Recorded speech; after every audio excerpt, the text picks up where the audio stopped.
yet. All right, perfect. We are now live, and Nettie, this is what we're going to talk about. But where are you? I'm in Punta Cana. You may have to say that again.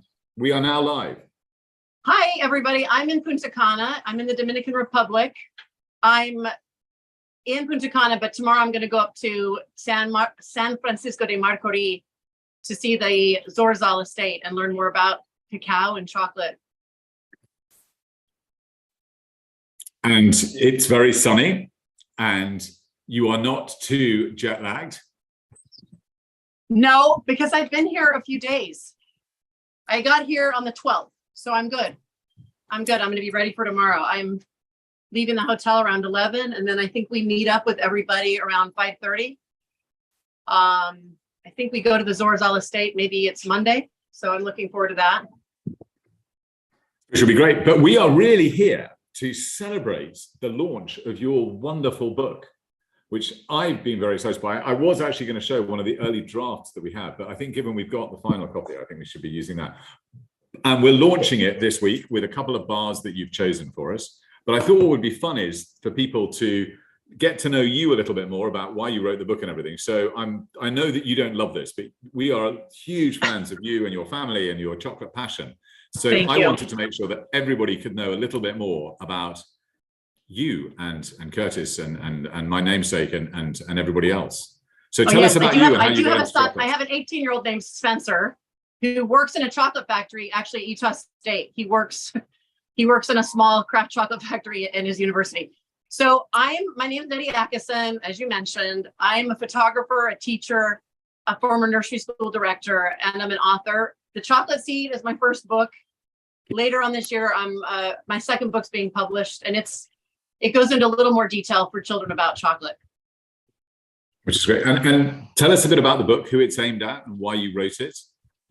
So when my kids were little, I really wanted to instill in them curiosity. So we'd go to the library every week and we'd get 2 big bags of books and spend a lot of time reading. And then we would spend a lot of time exploring San Francisco. When my kids were young, we lived in San Francisco. And so we'd go down to the Mission District a lot, if you're familiar with that. And one day while we were down there, we ended up seeing that there was a brand new chocolate factory called Dandelion. Gordon Cameron.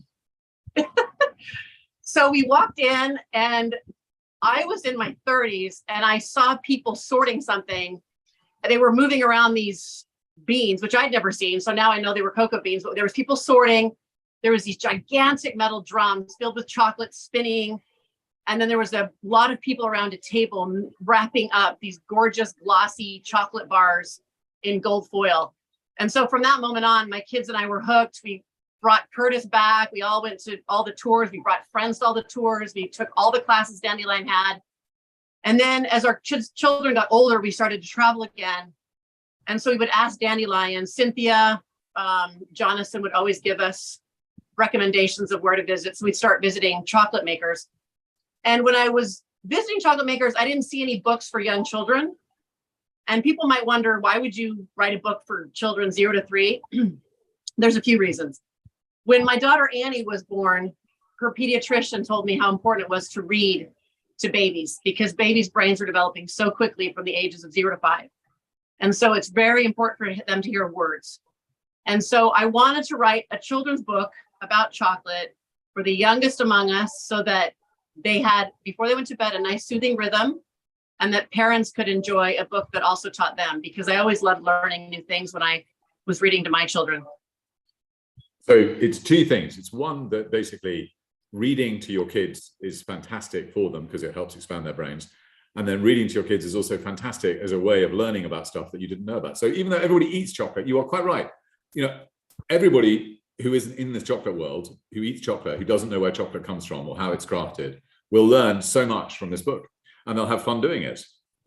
And what would you like? Things. Yeah, they definitely will. I'm convinced. We've had lots of people look at it and read it and enjoy it, and it's fantastic. So what are the things that you would like people to take away from this, other than the fact that their brain is going to expand wonderfully because they're being read to?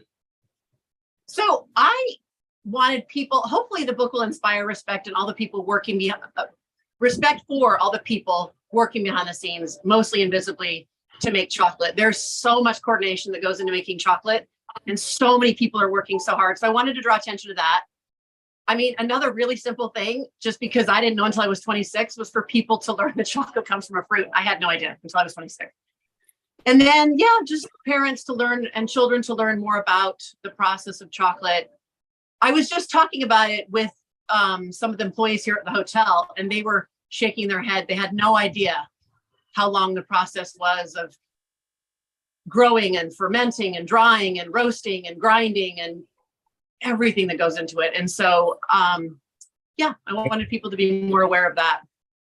And this is ironic because you're actually in the Dominican Republic. You're going to be going to Zorzal, who fantastic Chuck grows some amazing beans and ferments them beautifully. And yet even there, where, you know, people grow and they make chocolate bars as well in the DR, people, you know, just don't know anything about it. And it's so strange that we've sort of become so divorced from the foods that we know and love. And I think that's one of the challenges with chocolate, is that it's just become commoditized. You know, nobody thinks about, you know, all the passion, all the hard work that goes into it, and really what makes a difference. Why is it that, you know, that some chocolates just taste so completely different? So you've picked some bars for people to savor as they read the book. So which ones would you suggest? We've paired it with a couple. I don't know if you've got them all out there. So we've got the Great Bear. Yeah, well, funny, I forgot to mention that to get ready for my visit to Zorzal, I brought the Nirinog Zorzal Dominican Republic bar. So I've been enjoying this, started eating it on the plane. And so it was really important to me to get an illustrator and an editorial designer from a country that produced cacao. So my illustrator is Minerva GM, and she's from Southern Mexico. Right now she's in Cancun, but she was in Tulum when we were working on the book. So in honor of Minerva, who was wonderful, and I would say get a taza. The taza discs, they're made in the traditional Mexican way. They're rough ground. And in our family, we love to chop them up rough. And I love to just mix them with water, but people mix them with milks, you know, whatever you want to mix it with. We actually just had the Guajillo chili disc. Yep, the green one. Yeah.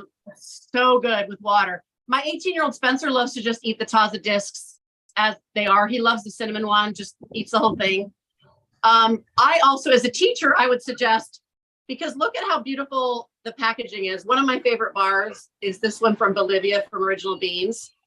And so as a teacher, what did you say, Spencer? Sorry. The Benny Wild Harvest, just so people have got the names. Oh, I love this bar. And you know what? I bring it to a lot of people for dinner parties, and I've never met anybody who doesn't love it. And actually, I was sharing it with the woman here at the hotel yesterday that was cleaning my room, and she was so happy. We were having a lot of fun together talking about it. So as a teacher, what I would recommend is looking at if you look at my book, the first page talks about how you sort of see all the different colors that cacao pods can grow in. And cacao is such a beautiful fruit and grows in so many colors. So I would suggest getting on the Cocoa Runner site and trying to find, with your toddler on your lap, trying to find a few different colors of packaging. Craft chocolate makers spend so much thought and effort in their chocolate packaging because they want it to be beautiful, but they want it to be environmentally friendly. So with your toddler on your lap, look at different chocolate bars. What are the colors? What are the shapes? And then pick some out together, and then actually save the packaging after. If you have a toddler, if you have the little kid scissors, it's really good for them with their fine gross motor to practice cutting. So cut up some of the packaging and make a big collage together, and then buy some of the bars and try the different flavors and discuss the different flavors with your kids. I'm actually surprised how good my kids are now at tasting chocolate. We did a lot of Hazel Lee's tasting with color during COVID. You know, we were all separated into our own rooms. So we would come out at night and paint and taste and have fun. But so taste with your toddlers. If you have an infant, obviously you can't eat chocolate. So put that baby to bed, read the book, put the baby to bed, sit down, take a deep breath, enjoy a few squares of chocolate, because raising children is so important, but it's really difficult. So celebrate yourself for getting through a new day and enjoy some chocolate. It's a lot of good choices to try from. And yeah, you can start here, but there's a lot of fun things to try on the Cocoa Runner site. So people are saying all sorts of wonderful things about your book. What would you most like them to remember and take away from it? I, of course, want them to enjoy reading it. I have so many great memories of reading with my children. And so I would love people to enjoy reading with their children. My friend Melissa sent me a really nice message the other day. She said that her daughter Stella keeps reaching for the book and they're reading it together, and that made me really happy. I love opening up. As a teacher, I like to open up the world to kids and children, to children. So if they learn something new and they were inspired to go visit more craft chocolate factories and learn about the history of chocolate, and that would be wonderful. And then I'm a designer. I studied design. And so I wanted the book to be beautiful. Yeah. And I'm really happy when people, and relieved when people tell me they think it's beautiful, because it was really important to me. I had a very specific vision of how I wanted it to look, and I spent a lot of time looking for the right artist. So yeah, I would love to hear that. And they are beautiful pictures. I'm just showing some more of them. I mean, I wish, so the thing I would sort of say about this is, I wish this book had been published and available when my daughter was born, so that I could have read it to her, because I agree with you, reading to kids is just amazing. It's just absolutely fantastic. You've got Spencer, to get on. I think that was probably the best compliment I've received. If you wish this book had been available for your daughter, that was probably the best thing I could have heard. I probably could be done now. So Mika is a great reader, loves it, and this copy is going to her. You're going to have to sign it when you're back in the UK. Okay, sounds good. I'll do it. Yeah. And yeah, I mean, look, thank you so much. Have the most brilliant course. Everybody go out and say hi to Mika. I haven't seen Mika since I saw Mika last summer, so say hi to Mika. I will do. And on that note, I'm going to end this Zoom, this bit of the conversation, and you and I are going to